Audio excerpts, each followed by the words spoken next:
ভাবুন এমন একটা গেম যেখানে কোনো নিয়ম বা সীমানা নেই। আপনি চাইলে হিরো হতে পারেন, আবার মন চাইলে ভিলেন সেজে ধ্বংসলীলা চালাতে পারেন। ঠিক এই রকম এক অবিশ্বাস্য দুনিয়া নিয়ে 2043 সালের 15ই জুলাই বিশ্বজুড়ে রিলিজ হল ইতিহাসের সেরা ভিআর গেম ইনফিনিট ডেন্ড্রোগ্রাম। গেমে লগ ইন করতেই প্লেয়ারদের স্বাগত জানায় চেশায়ার নামের এক অদ্ভুত রোবট বিড়াল। এখানে এসেই আমাদের মেইন ক্যারেক্টার রে স্টার্লিং নিজের আসল নামের সাথে মিলিয়ে গেমের নাম সেট করে ফেলে। এরপর নিজের আসল চেহারার সাথে সামান্য কিছু পরিবর্তন করে সে যুদ্ধ করার জন্য একদম রেডি হয়ে যায়। আয়নায় সোনালি চুলের এক ড্যাশিং যুবককে দেখে রে নিজেই বলে ওঠে, ব্যাস এটাই পারফেক্ট। চেশায়ার খুশি হয়ে তাকে গেমের শুরুতে কিছু টাকা আর আইটেমের ব্যাগ উপহার দেয়। গেমের আসল চমক শুরু হয় এবার। রোবট বিড়ালটি তুড়ি মারতেই রের হাতের ওপর একটা অদ্ভুত ভ্রূণ বা এমব্রায়ো তৈরি হয়। চেশায়ার চোখ চকচক করে বুঝিয়ে বলে, এই এমব্রায়ো প্লেয়ারের ব্যক্তিত্বের ওপর নির্ভর করে সম্পূর্ণ আলাদা এবং অবিশ্বাস্য উপায়ে বিবর্তিত হতে পারে। এর সম্ভাবনা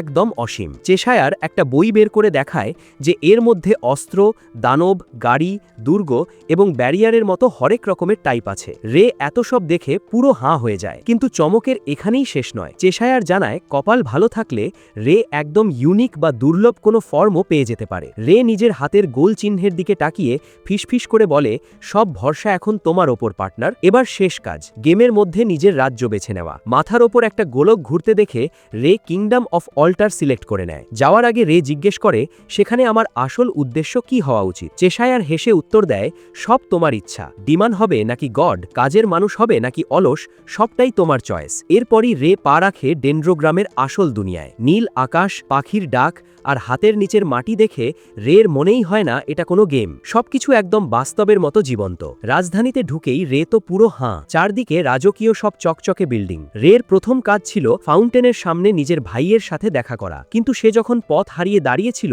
ঠিক তখনই এক কান্নাকাটি করা মেয়ে এসে তাকে ধাক্কা মারে। গ্র্যান্ড্রিয়া নামের সেই মেয়েটি তার হারিয়ে যাওয়া বোনের ছবি দেখিয়ে রের কাছে সাহায্য চায়। রে দুঃখিত হয়ে জানায় সে মাত্রই এখানে এসেছে। মেয়েটি চলে যাওয়ার আগে রের কাছে নিজের যোগাযোগের ঠিকানা দিয়ে যায়। রে যখনই ওটা পড়তে শুরু করে তখনই গেমের সিস্টেম হঠাৎ ঘোষণা করে লেভেল 5 কোয়েস্ট অ্যাক্টিভেটেড। প্রথমবার গেম খেলেই সরাসরি লেভেল 5 এর মিশন পেয়ে রে পুরো শকড, তাও আবার একটা এনপিসির কাছ থেকে। যেখানে এই মিশন কমপ্লিট করতে পুরো টিম লাগে, সেখানে সে একাই ফেসে গেল। রে আপাতত এইসব বাদ দিয়ে ফোয়ারার সামনে নিজের ভাইকে খুঁজতে বেরোয়। কিন্তু সেখানে গিয়ে সে দেখে এক বিশাল ভাল্লুক কুমা কুমা গান গেয়ে বাচ্চাদের চকলেট খাওয়াচ্ছে। রে সন্দেহ নিয়ে ভাল্লুকের কানে ফিসফিস করে জিজ্ঞেস করে, তুমিই কি শুইছি? ভাল্লুকটি হেসে ওঠে আর সব চকলেট বিলিয়ে দিয়ে নিজের আসল পরিচয় দেয়। সেই হলো রের ভাই শু স্টার্লিং। দেরি না করে রে সেই চিরকুট দেখায়। শু সেটা দেখেই চিনে ফেলে আর বলে, এটা তো রাজ্যের সবথেকে ফেমাস এনপিসি লিলিয়ানার কোয়েস্ট। শু বুঝিয়ে বলে, এই গেমের এনপিসিদের টিয়ান বনা হয়। এদের চিন্তাভাবনা আর ইমোশন একদম আসল মানুষের মতো। তাই এখানে কোনো কোয়েস্ট পাওয়ার জন্য আলাদা কোনো নিয়মের প্রয়োজন হয় না। যে কোনো সময় ভাগ্যের জোরে যে কেউ মিশন পেয়ে যেতে পারে। শু চিরকুটের উল্টোপিঠ পরীক্ষা করতেই তার চোখ কপালে ওঠে। সেখানে মিলিয়ার লেখা একটা চিঠি ছিল, যেখানে কীটনাশক স্প্রের কথা বলা হয়েছে। এর মানে ছোট মেয়েটি একাই চলে গেছে শহরের বাইরের এক ভয়ঙ্কর প্রাচীন জঙ্গলে, যা এখন বিষাক্ত পোকামাকড় আর দানবদের আস্তানা। শু গম্ভীর হয়ে রেকে সতর্ক করে দেয়, এই মিশনে 1 সেকেন্ডও সময় নষ্ট করা যাবে না। নির্দিষ্ট সময়ের মধ্যে পৌঁছাতে না পারলে এই কোয়েস্ট চিরকালের জন্য ফেল হয়ে যাবে। শুধু তাই নয়, এই গেমের সবথেকে ভয়ঙ্কর সত্যিটা হলো এখানে কোনো টিয়ান বা এনপিসি একবার মারা গেলে তারা আর কখনোই পুনরুত্থিত হতে পারে না। রাজা হোক বা সাধারণ মানুষ, মৃত্যু মানেই এখানে সব শেষ। রে এটা শুনে স্তব্ধ হয়ে যায়। তার মনে হয় এরা তো শুধু গেমের ক্যারেক্টার নয়, এরা তো একদম আমাদের মতোই জীবন্ত। লিলিয়ানার বোনকে বাঁচাতেই হবে। পরিস্থিতি বেগতিক দেখে রে আর শু কোনো সময় নষ্ট না করে সরাসরি সেই ভয়ঙ্কর প্রাচীন জঙ্গলের দিকে রওনা দেয়। রে একদম নতুন প্লেয়ার হওয়ায় শু তাকে এক গাদা দামি আইটেম আর পোশান উপহার দেয়। শু হেসে বলে, এগুলো সাথে রাখা মানে বোনাস 5টা জীবন পাওয়া। এরপর শু সাবধানে রেকে নিজের টিমে যুক্ত করে নেয়। বিপদে পড়ার আগে রে কৌতূহলী হয়ে জিজ্ঞেস করে, আচ্ছা ভাইয়া, গেমের মধ্যে মারা গেলে কি শাস্তি পেতে হয়? শু গম্ভীর মুখে উত্তর দেয়, এখানে মরলে টানা 24 ঘন্টা লগ ইন করা যায় না। আর এই গেমের 24 ঘন্টা মানে ভেতরের দুনিয়ায় পুরো 3 দিন। যে কোনো মিশন চিরতরে হাতছাড়া হওয়ার জন্য এই সময়টাই যথেষ্ট। রে তখন মনে মনে প্রতিজ্ঞা করে যে কোনো মূল্যে সে ছোট মেয়েটিকে বাঁচাবেই। এদিকে জঙ্গলের গভীরে গ্র্যান্ড্রিয়া নিজের জীবন বাজি রেখে ঝাঁকে ঝাঁকে বিষাক্ত পোকামাকড়ের সাথে লড়াই করছিল। কিন্তু দানবদের সংখ্যা এত বেশি ছিল যে ছোট বোন মিলিয়াকে বাঁচানো অসম্ভব হয়ে পড়ছিল। ঠিক তখনই শু এর বিধ্বংসী গানের গর্জন শোনা যায়। শু আর রেকে সঠিক সময় সময় এসে গ্র্যান্ড্রিয়া কৃতজ্ঞতায় ভেঙে পড়ে, কিন্তু শু জানায় মিশন এখনও শেষ হয়নি। গ্র্যান্ড্রিয়া নিজের লেভেল 210 হওয়ায় এই কোয়েস্টের ডেঞ্জার লেভেল আচমকা আকাশচুম্বী হয়ে গেছে। কথা বলতে বলতেই মাটির নিচ থেকে এক বিশাল ডেমি ড্র্যাগওয়ার্ম দানব তেড়ে আসে। শু নিজের চরম শক্তিতে দানবদের উড়িয়ে দিচ্ছিল, কিন্তু অতি আত্মবিশ্বাসের কারণে হঠাৎ একদল কোঅর্ডিনেটেড মনস্টারের ধাক্কায় সে মাটির অনেক গভীরে তলিয়ে যায়। ভাইয়ের এই অবস্থা দেখে রে যখনই দৌড়াতে যাবে তখনই এক মনস্টার তাকে আক্রমণ করে। গ্র্যান্ড্রিয়া ঢাল হয়ে দাঁড়িয়ে রেকে বলে, তুমি মিলিয়াকে নিয়ে পালাও, আমি এদের থামাচ্ছি। রে জানে লেভেল 0 নিয়ে এখানে থাকলে সে সবার বোঝা হয়ে উঠবে, তাই সে মিলিয়াকে নিয়ে গেটের দিকে ছুটতে শুরু করে। পথেই মিলিয়া কাঁদতে কাঁদতে বলে আজ তার বোনের জন্মদিন বলেই সে কেক বানানোর ফল খুঁজতে জঙ্গলে এসেছিল। এক চশমা পরা এক রহস্যময় লোক তাকে এই কীটনাশক স্প্রে দিয়ে এখানে পাঠিয়েছিল। রে রেগে আগুন হয়ে যায়। একটা ছোট বাচ্চাকে এমন মরণ ফাঁদে কে পাঠায়? তারা যখনই এক্সিট গেটের কাছাকাছি পৌঁছায় তখনই একদল হিংস্র দানব তাদের রাস্তা আটকে সরাসরি মিলিয়ার উপর ঝাঁপিয়ে পড়ে। রে নিজের শরীর দিয়ে মিলিয়াকে আড়াল করায় মনস্টারের কামড়ে তারা মাটিতে আছাড় খায়। রে জানে মিলিয়া একজন টিয়ান, সে মরলে আর বাঁচবে না, তাই সে শুয়ের দেওয়া শেষ প্রোটেক্টিভ আইটেমটা মিলিয়াকে পরিয়ে বলে, তুমি গেটের বাইরে দৌড়াও, আমি এদের থামাচ্ছি। দানবদের অনবরত কামড়ে রের হেলথ বার প্রায় শূন্য হয়ে আসে। সে একের পর এক পোষণ গিলতে গিলতে রক্তাক্ত শরীরে মিলিয়াকে জাপটে ধরে চিৎকার করে ওঠে, ক্যান্ট গিভ আপ, এটা আমার কাছে স্রেফ গেম হতে পারে, কিন্তু ওর কাছে এটা একটা আস্ত জীবন। রে নিজের হাতের উজ্জ্বল চিহ্নের দিকে তাকিয়ে চিৎকার করে বলে, ওহে পার্টনার, তোমার অসীম শক্তির কিছু একটা দেখাও। হতাশার চরম মুহূর্তে রের হাতের আংটি থেকে এক অলৌকিক আলোক রশ্মি ঠিকরে বেরোল। সেই আলোর মাঝখান থেকে এক মিষ্টি মেয়ে রেকে বড্ড জেদি মাস্টার বলে ডেকে উঠল। চারপাশের দানবদের আলোকেই সে বানিয়ে নিল নিজের গ্র্যান্ড ডেবিউর স্পটলাইট। মেয়েটি মুহূর্তে এক মারাত্মক তরোয়ালে রূপান্তরিত হয়ে গেল রের হাতে, আর সেই শক্তিশালী অস্ত্রের এক কোপেই রে সব মনস্টারকে খতম করে দিল। এরপর সেই এমব্রায়োটি আবার মানুষের রূপ নিয়ে নিজের পরিচয় দিল নেমেসিস নামে। সে জানালো রের শরীর, মন আর আত্মার গভীর ইচ্ছা শক্তি থেকেই তার জন্ম হয়েছে। প্রথম মিশন সফল করায় রের বড় ভাই শু তাদের এক রাজকীয় রেস্তোরাঁয় ট্রিট দিতে নিয়ে গেল। খাবারের প্রশংসা করতেই শু জানালো এই হোটেলের রাঁধুনি গেমের 1 নম্বর স্টার শেফ, যা আসল দুনিয়ার 3 স্টার শেফের সমান। রে যখনই দ্বিতীয় থালা মুখে তুলতে যাবে তখনই গেমের সিস্টেম হঠাৎ তাকে ওয়ার্নিং দিল, তার ওয়াশরুম যাওয়া দরকার এবং সে বাস্তবে ক্ষুধার্ত। অভিজ্ঞ প্লেয়ার শু বুঝিয়ে বলল আসল দুনিয়ায় কোনো সমস্যা হলে সিস্টেম সাথে সাথে অ্যালার্ট দেয়। রে বাধ্য হয়ে কিছুক্ষণের জন্য লগ আউট করতে গেলে নেমেসিস 2 হাতে 2টো চিকেন লেগ পিস ধরে কেঁদে উঠল। মাস্টার চলে গেলে আমি খাবো কি করে? রে তাকে সান্ত্বনা দিয়ে জলদি ফেরার কথা বলে চলে গেল। লগ ইন করে ফিরে আসতেই রের চোখ চড়ক গাছ। টেবিলের সব খাবার শু একা সাবার করে দিয়েছে। নেমেসিস কান্নাকাটি জুড়ে দিতেই শু হা হা করে হেসে আরও এক টেবিল ভর্তি খাবার আনিয়ে দিল। খাওয়া দাওয়ার মাঝেই রে জিজ্ঞেস করল বিবর্তনের সাথে সাথে নেমেসিস কি তার এই মানুষের রূপ হারিয়ে ফেলবে? শু জানালো এমব্রায়োর রূপ মাস্টারের উপর নির্ভর করে। নেমেসিস আসলে একটি মেইডেন টাইপ হাইব্রিড এমব্রায়ো, যা আজীবন এই কুমারী রূপেই থাকবে। রে দারুণ খুশি হয়ে বলল তার মানে আমি এক রেয়ার জিনিস পেয়েছি। শুনেই নেমেসিস রেগে ফায়ার। শু বুঝিয়ে বলল 4th থেকে 6th ফর্ম হলো অ্যাডভান্সড, আর সব থেকে শক্তিশালী 7th ফর্মকে বলা হয় সুপিরিয়ার এমব্রায়ো। গোটা গেমে 100 জন প্লেয়ারেরও এমন সুপিরিয়ার ফর্ম নেই। রে কৌতূহলী হয়ে শুয়ের নিজের লেভেল জানতে চাইলে শু মাংস চিবোতে চিবোতে রহস্যময় হেসে বলল সেটা টপ সিক্রেট। এরপর রে গ্র্যান্ড্রিয়ার সাথে শুয়ের পুরনো শত্রুতার কথা জানতে চাইল। শু আধো রসিকতা আর আধো গম্ভীর মুডে জানালো 6 মাস আগের যুদ্ধে আমি কিচ্ছু করিনি বলেই ও আমার ওপর রেগে আছে। যুদ্ধের সেই ভয়ঙ্কর পরিণতির কথা শুনে রে পুরো স্তব্ধ হয়ে গেল। শু জানালো মাত্র 6 মাস আগের এক বিধ্বংসী যুদ্ধে এই কিংডমের 1/3 মাটি হাতছাড়া হয়ে গেছে। শুধু তাই নয়, বহু বীর নাইট, মহান সাধু এবং স্বয়ং রাজাও সেই যুদ্ধে প্রাণ হারিয়েছেন। আসলে দুই দেশের শক্তি সমান হলেও আল্টার কিংডমের প্রথম সারির গেমার বা মাস্টাররা যুদ্ধে অংশই নেয়নি, কারণ রাজা কোনো বড় পুরস্কারের ঘোষণা করেননি, অথচ শত্রুপক্ষ প্লেয়ারদের টাকার পাহাড় দেওয়ার লোভ দেখিয়েছিল। বিশেষ করে গেমের টপ র্যাঙ্কিংয়ের 3 মহারথী কিং অফ ডেস্ট্রয়, ফিগেরো এবং ফুসো যুদ্ধ থেকে দূরে থাকায় বাকি সাধারণ প্লেয়াররাও আর লড়াইয়ে নামেনি। রে অবাক হয়ে জিজ্ঞেস করল, কিন্তু এর সাথে গ্র্যান্ডিয়ারের রাগের কি সম্পর্ক? শু এক দীর্ঘশ্বাস ফেলে বলল, কারণ আমি একজন হাই র্যাঙ্ক প্লেয়ার হওয়া সত্ত্বেও যুদ্ধে যাইনি, আর ওই যুদ্ধে যে নাইট কমান্ডার মারা গেছেন তিনি ছিলেন গ্র্যান্ডিয়ারের নিজের বাবা। রে শুনে বলল, তোমার তো যুদ্ধে যাওয়া উচিত ছিল ভাইয়া। শু মাথা চুলকে বলল, আরে ভাই, আমার আসল রূপটা জানলে লোকে পাগল হয়ে যাবে, তাই কাপড়ের ক্ষতি হওয়ার ভয়ে আমি যাইনি। এই ফালতু অজুহাত শুনে রে নিজের কপালে হাত দিল। শু আরও জানালো, দিন দিন শত্রুদের শক্তি বাড়ছে, তাই পরবর্তী যুদ্ধ আরও খতরনাক হতে চলেছে। তবে এই বিশৃঙ্খলার মাঝে রে নিজের এক দারুণ সুযোগ দেখতে পেল। সে ঠিক করল এখন থেকে সে দিন রাত লেভেল গ্রাইন্ড করবে আর র্যাঙ্কিংয়ের শীর্ষে উঠবে। নেমেসিস তার পাশে বসে মুচকি হেসে বলল, যাক, অবশেষে মাস্টার নিজের জীবনের লক্ষ্য খুঁজে পেয়েছে। শু তখন রেকে একটা প্রফেশন বা জবের ক্যাটালগ দিল। প্রথম পাতা উল্টেই রের চোখ ছানা বড়া, সেখানে জলজল করছে প্যালাডিন প্রফেশন। শু চমকে উঠে বলল, আরে, নতুন প্লেয়ারদের জন্য এই হাই লেভেল জব পাওয়া তো প্রায় অসম্ভব। কিন্তু এই জব অ্যাক্টিভেট করার শর্তগুলো ছিল রীতিমতো পাগলাটে। প্যালাডিন হতে গেলে প্রথমত একাই 50% সাব ড্র্যাগন বসদের খতম করতে হবে। যা শুনে নেমেসিস বলল, ওই শুয়োপোকাগুলোকে কেটে কুচকুচ করা কোনো ব্যাপারই না। দ্বিতীয় শর্ত হলো চার্চে 2 লাখ লুরের দান করতে হবে। কিন্তু সবথেকে কঠিন শেষ শর্তটি ছিল নাইটদের কোনো উচ্চপদস্থ কর্মকর্তার রেকমেন্ডেশন লেটার লাগবে। রে হতাশ হয়ে বলল, এটা তো ইম্পসিবল। নেমেসিস তখন তাকে ধমক দিয়ে মনে করিয়ে দিল, গতকালের মিশনের মেইন রিওয়ার্ড হিসেবে লিলিয়ানা তাকে ঠিক এই চিঠিটাই দিয়েছে। শুয়ের সাহায্যে সব শর্ত পূরণ করে রে অবশেষে তার স্বপ্নের হাই লেভেল প্রফেশন পেয়ে গেল।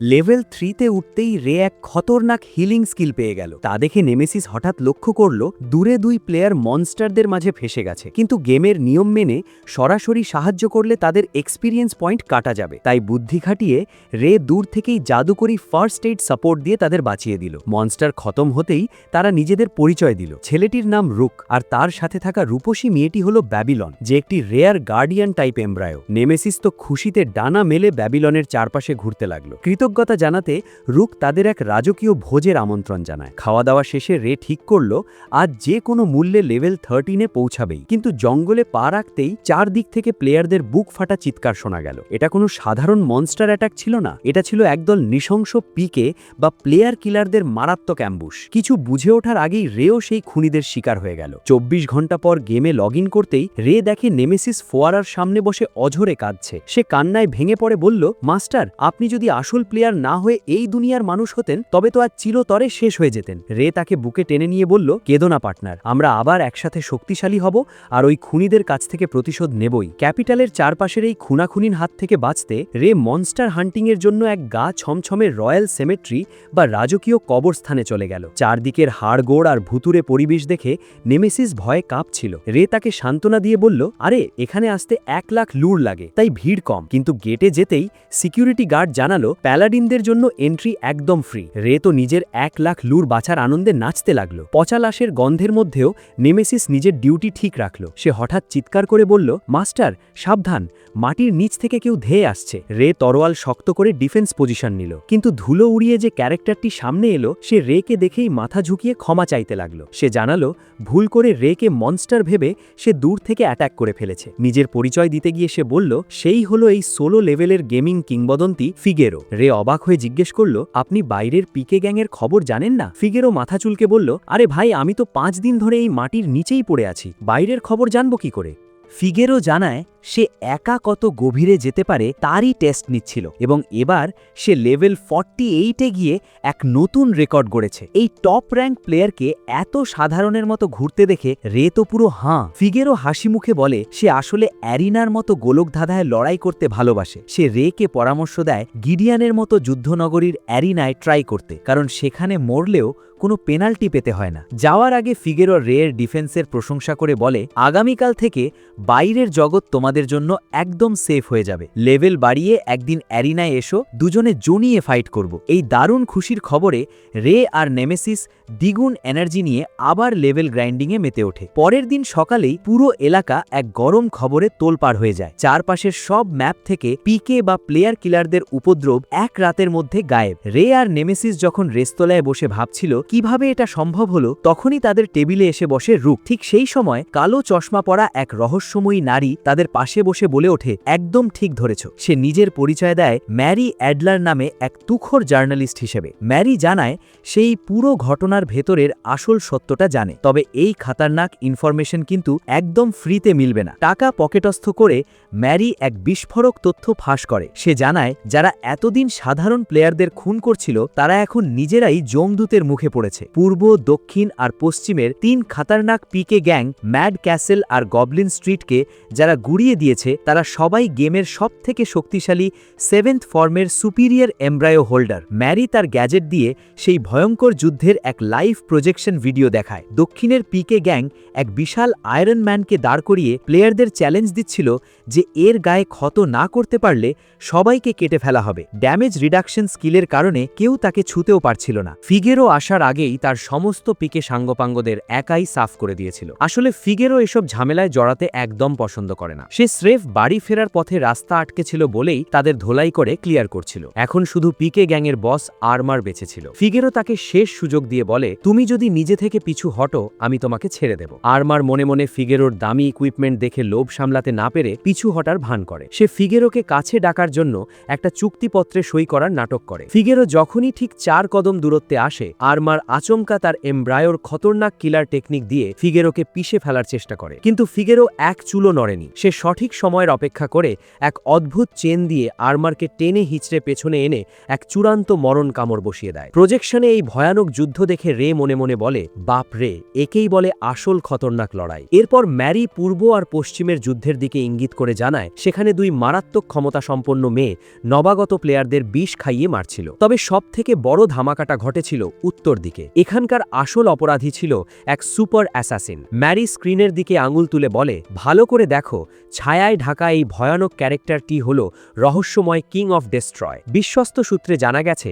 তার এমব্রায়ো আসলে একটি আস্ত যুদ্ধ জাহাজ বা ব্যাটলশিপ। এই টপ র্যাঙ্ক লিডার পুরো জঙ্গলকে পুড়িয়ে একাকার করে ছাই বানিয়ে দিয়েছিল যাতে সেই খুনি অ্যাসাসিন কোনোভাবেই পালাতে না পারে। ম্যারির গল্প শুনে রে আর নেমেসিস কৌতূহল সামলাতে না পেরে নিজেরাই সেই জঙ্গলে গিয়ে দেখে পুরো এলাকা সত্যিই পুড়ে খাক হয়ে গেছে। ধ্বংসস্তূপের মাঝে খুঁজতে খুঁজতে নেমেসিস হঠাৎ একটা স্পেস ডোর বা রহস্যময় জাদুকরি দরজা খুঁজে পায় এবং এক লাফে তার ভেতরে ঢুকে পড়ে। রে একটু ইতস্তত করে দরজার ওপারে পা রাখতেই দেখে নেমেসিস সেখানে বেশ আরাম করে বসে আছে আর তার পাশে স্বয়ং এআই ক্যাট চেশায়ার মনের সুখে চা খাচ্ছে। রে অবাক হয়ে চেশায়ারের হাত থেকে চায়ের কাপ নিয়ে জিজ্ঞেস করে, তুমি এখানে কি করছো? চেশায়ার জানায় সে এই পুরো ধ্বংস হওয়া পরিবেশটা ঠিকঠাক করার প্রস্তুতি নিচ্ছে। যদিও এটা তার কাজ নয়, তবে সে অবাক হয় যে রে আর নেমেসিস কিভাবে এই গোপন স্পেসে ঢুকে পড়ল। চেশায়ার রহস্যের হাসি হেসে বলে, ও আচ্ছা, রের এমব্রায়ো যেহেতু একটা মেইডেন, তাই এই স্পেসে আসাটা একদম স্বাভাবিক। রে মেইডেনের আসল রহস্য জানতে চাইলে চেশায়ারের মুখের কিছু কথা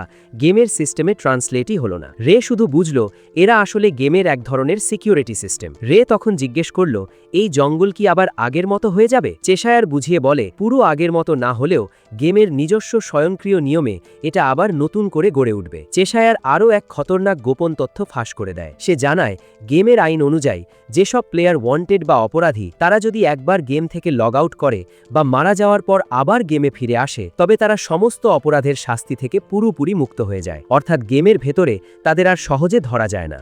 গেমের আইন অনুযায়ী অপরাধীরা পার পেয়ে যাচ্ছে শুনে রে বুঝতে পারে এই দুনিয়ায় এখনও অনেক খতরনাক ক্রিমিনাল ঘুরে বেড়াচ্ছে। বিদায় নেওয়ার আগে এআই চেশায়ার রেকে একটি বিশেষ মেডেল উপহার দেয়। চেশায়ার রহস্যের হাসি হেসে সাবধান করে বলে, গিডিয়নে যাচ্ছ যখন একটা কথা মাথায় রেখো, শয়তানের হৃদয়ের রাস্তা কিন্তু পেট দিয়েই যায়। গিডিয়নে যাওয়ার আগে রে আর রুক গিল্ডে গিয়ে কিছু কোয়েস্ট খোঁজার সিদ্ধান্ত নেয়। পথে রে হঠাৎ রুককে তার প্রফেশন জিজ্ঞেস করলে সে উত্তর দেয় পিম্প। রে তো পুরো শক। রুক হেসে বুঝিয়ে বলে এটা আসলে এক ধরনের মনস্টার টেমার বা দানব পোষ মানানোর প্রফেশন। বিনিময়ে রে নিজের প্যালাডিন স্কিল প্যানেল দেখালে রুক তো পুরো হাঁ। সে নেমেসিসের unique counter skill vengeance is mine দেখে রীতিমতো উত্তেজিত হয়ে পড়ে। নেমেসিস গম্ভীর মুখে বুঝিয়ে বলে এই স্কিল অ্যাক্টিভেট হলে সে সরাসরি এক মারাত্মক অস্ত্রে রূপান্তরিত হয়ে রের হাতে চলে আসবে। ঠিক তখনই সেখানে অনাহুতভাবে এন্ট্রি নেয় আমাদের চতুর জার্নালিস্ট ম্যারি অ্যাডলার। ম্যারি জানায় তারও গিডিয়নে কিছু জরুরি কাজ আছে, তাই সেও তাদের এই সফরে সঙ্গী হতে চায়। ম্যারিকে সাথে নিলে রাস্তা চেনা সহজ হবে ভেবে সবাই এক বাক্যে রাজি হয়ে যায়। রে 30,000 লুরের একটি মালামাল পরিবহনের কোয়েস্ট সিলেক্ট করে। পরের দিন সকালে রুক তার পোষা দানবদের এক জাদুকরী জুয়েল বা রত্ন থেকে বের করে সবার যাতায়াতের জন্য এক চমৎকার গাড়ির ব্যবস্থা করে ফেলে। যাত্রা শুরুর আগে ম্যারি হেসে একটা খতরনাক সত্যি ফাঁস করে। সে জানায় জার্নালিস্ট হিসেবে সে সবার এক্সপিরিয়েন্স পয়েন্ট বাড়িয়ে দিতে পারলেও যুদ্ধের ময়দানে সে একদম জিরো। তার এই কথা শুনে রে আর রুক কিছু রিয়্যাক্ট করার আগেই নেমেসিস তীব্র গলায় চিৎকার করে ওঠে, মাস্টার সাবধান, সামনে তাকান। রে তাকিয়ে দেখে একদল হিংস্র মনস্টার সামনের এক বণিক দলকে ঘিরে ধরে নির্মমভাবে আক্রমণ করছে। ওরা যদি এখন মারা যায় তবে মিশন ফেল হয়ে যাবে। বিপদে পড়া মানুষদের এভাবে ফেলে রেখে আমরা চলে যেতে পারি না। রের এই কথায় গাড়ির সবাই একমত হলো। রুক চিৎকার করে বলল লড়াই হবে, আর ম্যারিও মুচকি হেসে সায় দিল। রুক তার পোষা দানব মেরিলিনকে মাস্তা পরিষ্কার করার নির্দেশ দিয়ে ময়দানে নেমে পড়ল। ছোটখাটো মনস্টারগুলো এদের সামনে টিকতেই পারল না। বণিক দলের কমান্ডার এসে রেকে ধন্যবাদ জানিয়ে বলল, আপনারা ঠিক সময় না এলে আমরা আজ শেষ হয়ে যেতাম। রে বিনীতভাবে রুকের দিকে ইঙ্গিত করতে যাবে, ঠিক তখনই এক বিশাল দানব তাকে আচমকা আক্রমণ করে। নেমেসিসের ক্ষিপ্রতায় রে বেঁচে গেলেও এই দানবটি ছিল আগের চেয়ে বহুগুণ শক্তিশালী। ম্যারি দূর থেকে চিৎকার করে সতর্ক করল, রে সাবধান, এটা কোনো সাধারণ দানব নয়, এটি একটি আল্ট্রা বস মনস্টার। রে এর মাথায় সাথে সাথে ওয়ান্টেড তালিকার সেই খতরনাক বস গ্রেট ডিমানের নাম ভেসে উঠল। দানবটি এসেই চারদিকে বিষাক্ত গ্যাস ছড়াতে শুরু করে। ব্যাবিলনের পিঠে থাকায় রুক বেঁচে গেলেও একদম সামনে থাকা রে মারাত্মকভাবে বিষাক্ত হয়ে পড়ে। ঠিক এই মরণ কামড়ের মুহূর্তে মেরিলিন দানবটিকে ধাক্কা মেরে রের জীবন বাঁচায়। বাইরে দাঁড়িয়ে থাকা ম্যারি আচমকা রের মুখে এক বেগুনি রঙের তরল ছুঁড়ে মারে। রে রেগে চিৎকার করে বলল, এমনিতেই মরছি, তার ওপর জখমে নুনের ছিটে দিচ্ছ কেন? কিন্তু পরক্ষণেই রে দেখল তার শরীর আবার পুরোপুরি সচল হয়ে গেছে। ম্যারি মুচকি হেসে জানালো ওটা ছিল এক মহামূল্যবান এলিক্সির প্রতিষেধক, যা আগামী 180 সেকেন্ডের জন্য রেকে সমস্ত নেগেটিভ ইফেক্ট থেকে সম্পূর্ণ ইমিউন বা মুক্ত রাখবে। রে নিজের আত্মবিশ্বাস ফিরে পেয়ে তরোয়াল উঁচিয়ে বসের দিকে ছুটে গেল এবং তার পায়ে এক মারাত্মক কোপ বসালো। দানবটি যন্ত্রণায় ছটপট করে রেকে লাথি মেরে দূরে সরিয়ে দিল। রে মাটিতে পড়েও মনে মনে হিসাব করতে লাগলো, কারণ নেমেসিসের খতরনাক killer skill vengeance is mine activate করতে হলে তাকে দানবের আরও আঘাত সহ্য করে ড্যামেজ জমিয়ে রাখতে হবে। ঠিক তখনই আকাশ চিরে এক বিশাল উড়ন্ত রক বার্ড এসে রে এর উপর ঝাঁপিয়ে পড়ে।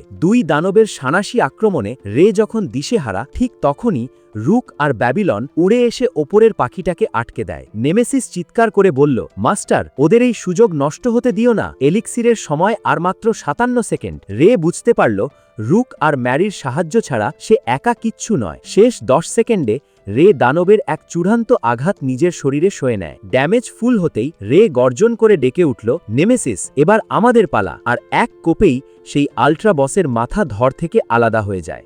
মাথা কেটে ফেলার পরও গার্ডরানটা মরল না, উল্টো মরণ কামড় দিয়ে সে রেকে এক বিশাল ঘুষি মেরে দূরে ছিটকে দিল। আর ঠিক তখনই মেরির প্রতিষেধকের পাওয়ার শেষ হয়ে গেল। নেমেসিস ভয়ে চিৎকার করে উঠল, কারণ মাথাবিহীন একটা দানব তখনও ভয়ঙ্করভাবে নড়াচড়া করছিল।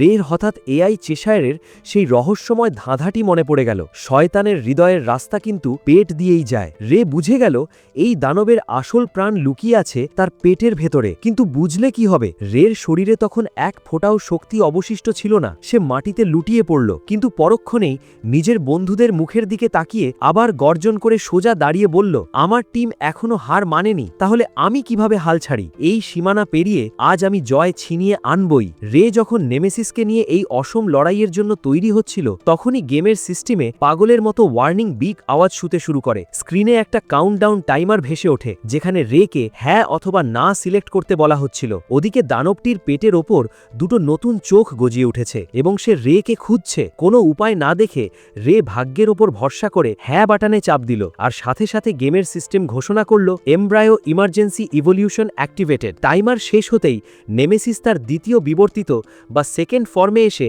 দানবের এক মারাত্মক আক্রমণ আটকে দিল। নেমেসিস হেসে বলল, মাস্টার, এই ফর্মে আমার শরীরে অসীম শক্তি অনুভব করছি। এই পশুকে হারানো এখন বাঁ হাতের খেলা। কিন্তু লড়াই শুরু হতেই এই নতুন ফর্মের এক খতরনাক দুর্বলতা সামনে চলে এলো। এই ফর্মে থাকা অবস্থায় তারা নেমেসিসের main killer skill counter absorption আর ভেঞ্জেন্স ইজ মাইন্ড ব্যবহার করতে পারবে না। এই দুটো চাল চালতে হলে নেমেসিসকে আবার প্রথম ফর্মের সেই তলোয়ারে ফিরে যেতেই হবে। রে তখন এক তুখর মাস্টার প্ল্যান বানালো। সে নতুন ফর্মের শক্তিতে অনবরত দানবটির পা কেটে তাকে এক জায়গায় অবশ করে দিল এবং সেই সুযোগে নিজের শরীরে ড্যামেজ জমিয়ে রাখল। দানবটি যখন আর সোজা হয়ে দাঁড়াতে পারছিল না, ঠিক তখনই রে নেমেসিসকে আবার প্রথম ফর্মের পবিত্র তলোয়ারে রূপান্তর করে দানবের পেটে সেই জমানো ড্যামেজের চূড়ান্ত মরণ আঘাতটি হানল। এক বিকট বিস্ফোরণে অবশেষে সেই আল্ট্রা বস পুরোপুরি খতম হয়ে গেল। লড়াই শেষে রুক সেই উড়ন্ত রক বার্ডটিকে পোষ মানিয়ে তার পিঠে চড়ে বীরের মতো ফিরে এলো। বণিক দলের লিডার রের হাত ধরে অঝরে কাঁদতে কাঁদতে ধন্যবাদ জানালো। তবে রের মন খারাপ হয়ে গেল যখন সে দেখল মৃত মানুষদের দেহগুলো ছোট ছোট বাক্সে পোড়া হচ্ছে, যেগুলোকে টিয়ান কফিন বলা হয়। রে আবার গভীর ভাবনায় ডুবে গেল। যেখানে মানুষের মৃত্যু আর অনুভূতি এত বাস্তব, এটা কি সত্যিই স্রেফ একটা গেম? এদিকে দূর থেকে এক রহস্যময় ভিলেন স্ক্রিনে রের এই অবিশ্বাস্য জয় দেখছিল এবং এক শয়তানি হাসি হেসে বলল, নতুন শক্তি না থাকলে 100 জন সুপিরিয়র প্লেয়ার দিয়ে আমার কি লাভ? এই খতরনাক ষড়যন্ত্রের মাঝেই রে অবশেষে এসে পৌঁছল আলোর শহর গিডিয়নে। গিল্ডে পুরস্কারের টাকা তুলতে গিয়ে শুরু হলো আজব এক গ্যারাকল। সবাই নিজের ভাগ কম নিতে চায় দেখে শেষে এক কমন ফান্ড বানানো হলো। রের ভাগে ফায়ার পয়জন আর্মস আসতেই নেমেসিস বলল, মাস্টার, নতুন অস্ত্রটা একটু টেস্ট করো। রে প্রথমবার ট্রাই করতেই নিজের গায়ে আগুন লাগিয়ে বসল। দ্বিতীয়বারেও পাওয়ার কন্ট্রোল করতে না পেরে মাটিতে এমন আছাড় খেল যে মরতে মরতে বাঁচল। নেমেসিস যখন কপালে হাত দিচ্ছে, ঠিক তখনই গাছের আড়াল থেকে গাদিয়ে এলো এক আজব পাখি, ফ্ল্যামিঙ্গো। নেমেসিস মুখ কুচকে বলল, এই দুনিয়ায় ছদ্মবেশী পারভাটের অভাব নেই। ফ্ল্যামিঙ্গো রের দিকে একটা বোতল বাড়িয়ে দিয়ে বলল, চেক দিস আউট। রে বিশ্বাস করে পুরোটা গিলতেই তার মাথায় দুটো মস্ত খরগোশের কান গজিয়ে উঠল। তা দেখে ফ্ল্যামিঙ্গো হাহা করে হেসে বলল, পেস্ট ড্রাগ সফল। রে তরোয়া লুচিয়ে তার পেছনে তাড়া করল। ম্যারি তো রের এই কিউট খরগোশ লুক দেখে খুশিতে তার একটা ছবি এঁকে ফেলল। এরপর কেনাকাটা করতে গিয়ে রে আরও 2 লাখ লুর খরচ করে গাচা রোল দিয়ে জেফায়ার্স নামের এক ঘোড়া পেয়ে গেল। নেমেসিস বলল,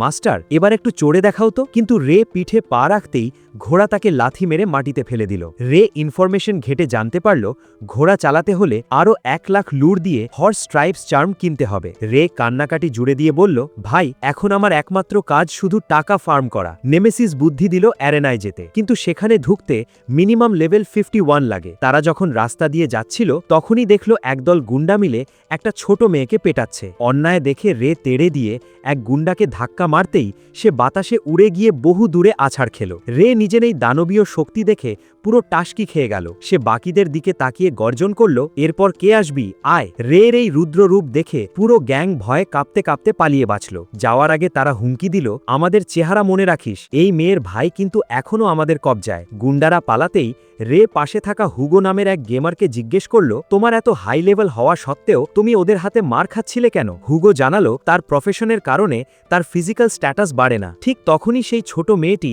রের পায়ে লুটিয়ে পড়ে কাঁদতে কাঁদতে বলল, দয়া করে আমার ভাইকে বাঁচান, টাকা না দিলে ওরা ওকে মেরে ফেলবে। রে মেয়েটিকে বুকে টেনে নিয়ে প্রতিজ্ঞা করল সে তার ভাইকে উদ্ধার করবেই। ঠিক তখনই সেখানে সাইকো নামের এক রহস্যময়ী মেয়ে এন্ট্রি নেয়, যে বাকি গুন্ডাদের ধরে আচ্ছা ধোলাই দিচ্ছিল। সাইকোর তীক্ষ্ণ চোখ দুটো হঠাৎ নেমেসিসের ওপর গিয়ে থমকে দাঁড়ালো। সে রেকে এক হাত দেখে ব্যঙ্গ করে ললিকন বলে ডাকতেই রে আর নেমেসিস একসাথে চেঁচিয়ে উঠল, আরে কাকে ললিকন বলছো শুনি? পাশে দাঁড়িয়ে হুগো পরিস্থিতি সামলে রেকে ফিসফিসিয়ে বলল, ওর মুখের ভাষা একটু খতরনাক হলেও মেয়েটা কিন্তু দারুণ বিশ্বস্ত। ঠিক তখনই গেমের সিস্টেমে বিপ আওয়াজ হয়ে এক নতুন মিশন অ্যাক্টিভেট হলো, লেভেল 8 রেস্কিউ অপারেশন। হুগো এক ফাঁকা জায়গায় জাদুকরী রিয়েলম পোর্টাল খুলে রেকে জিজ্ঞেস করল, তুমি কেন এই বিপজ্জনক মিশনটা নিলে? রে সরল মুখে জবাব দিল, ভাই, চোখের সামনে অন্যায় দেখে এড়িয়ে গেলে আমার নিজেরই খুব খারাপ লাগবে। বাচ্চাদের পাচারকারীদের আস্তানায় পৌঁছে তারা ঝোপের আড়ালে লুকিয়ে প্ল্যান বানাতে লাগল। হুগো জানালো সে তার বিশেষ জাদুকরী কুয়াশা দিয়ে শত্রুদের চোখ অন্ধ করে দেবে, আর সেই সুযোগে রে ভেতরে ঢুকে বাচ্চাদের উদ্ধার করবে। হুগো রেকে সতর্ক করে বলল, মনে রেখো, শত্রুরা কিন্তু টিয়ান মানুষ, ওদের খুন করা ক্রাইম, তবে সেলফ ডিফেন্সের জন্য কোপানো জায়েজ আছে। ঠিক তখনই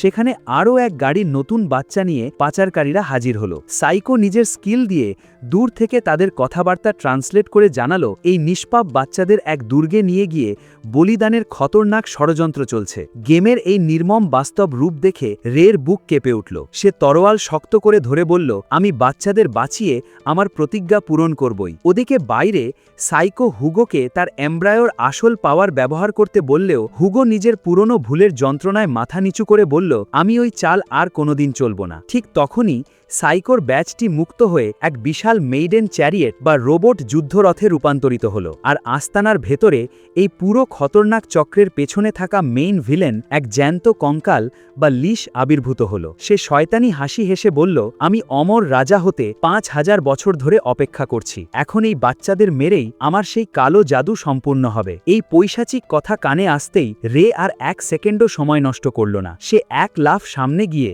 নিজের পবিত্র রূপলি তরোয়াল দিয়ে সেই কঙ্কাল ভিলেনের হাত এক কোপে কেটে দুটুকরো করে দিল। রূপলি অস্ত্রের স্বর্গীয় তেজে সেই লিশ মনস্টারের পুনর্জন্ম বা হিলিং পাওয়ার পুরোপুরি লক হয়ে গেল। বেগতিক দেখে কঙ্কালটি রের চোখ ফাঁকি দিতে একদল জম্বি আর্মি ডেকে রাস্তা আটকে পালিয়ে যাওয়ার চেষ্টা করল, কিন্তু রে গর্জন করে বলল, আজ তোকে নরকেও ছাড়ব না।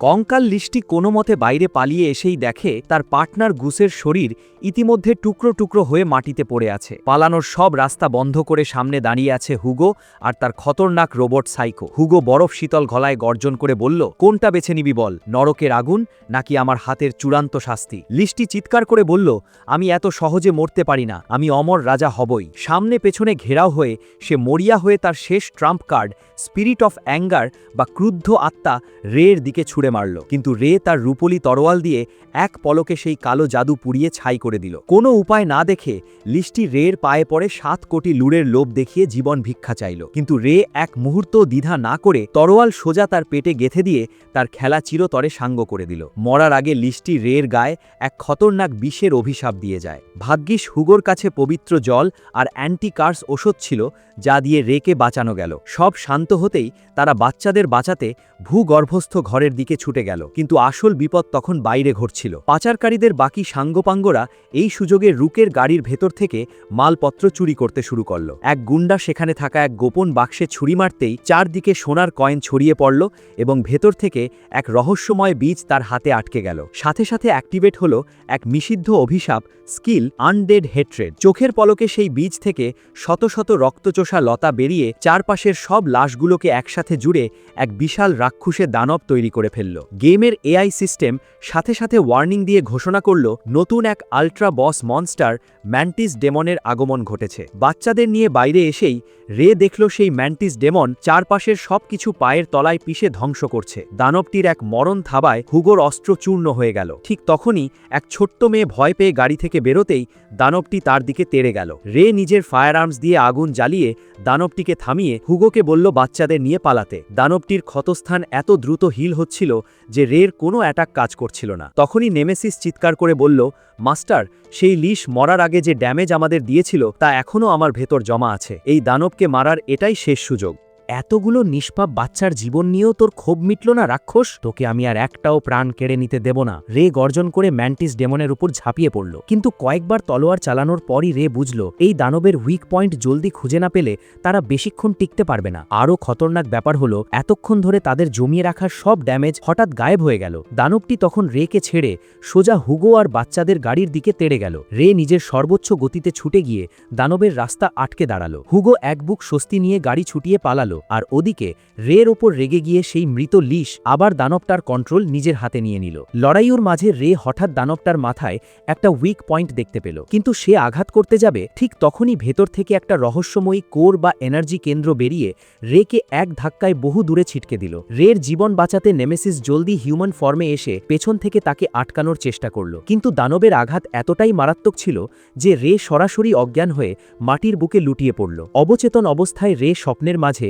এক নতুন এমব্রায়ো ফ্র্যাগমেন্ট বা টুকরো দেখতে পেল। সেই রহস্যময়ী মেইডেন মেয়েটি রেকে বলল, শুধু আগুনের শক্তি দিয়ে তুমি এই লড়াই জিততে পারবে না, আমি তোমার জিনিসপত্র থেকেই পুনর্জন্ম নিয়েছি, এবার নেমেসিসের পাশাপাশি আমার ভেতরে লুকিয়ে থাকা খতরনাক ক্ষমতাকেও জাগিয়ে তোলো। ওদিকে রে অজ্ঞান থাকা অবস্থায় নেমেসিস একা নিজের জীবন বাজি রেখে সেই দানবকে আটকে রেখেছিল। ঠিক শেষ মুহূর্তে রে চোখ মেলে উঠে দাঁড়িয়ে বলল, আই অ্যাম লেট নেমেসিস। একটা মেয়েকে এভাবে লাইনে দাঁড় করিয়ে রাখা একদম ঠিক হয়নি, তাই না? রে আর নেমেসিস আবার পারফেক্ট টিম ওয়ার্ক নিয়ে ম্যান্টিস ডেমনের উপর চড়াও হলো। এবার রে এক অভাবনীয় কিলার চাল চালল। সে দানবের শরীর থেকে এক টুকরো মাংস কেটে নিয়ে নিজেই চিবিয়ে খেয়ে ফেলল। আসলে এটি ছিল এক খতরনাক রিভার্সাল ফ্ল্যাগ স্কিল, যা শত্রুর সমস্ত নেগেটিভ ইফেক্ট উল্টে দেয়। দানবটি জীবনে প্রথমবার কোনো শত্রুর কামড় খেয়ে থতমথ খেয়ে গেল, আর সেই সুযোগে রে নিজের চূড়ান্ত ভেঞ্জেন্সিস মাইন্ড স্কিল দিয়ে ম্যান্টিস ডেমনের বুক চিরে এক কোপে তাকে খতম করে দিল। দূর স্ক্রিনে এই লড়াই দেখে সেই রহস্যময়ী ভিলেন তো পুরো হাঁ। পরপর দুদিন দুটো আল্ট্রা বস মনস্টারকে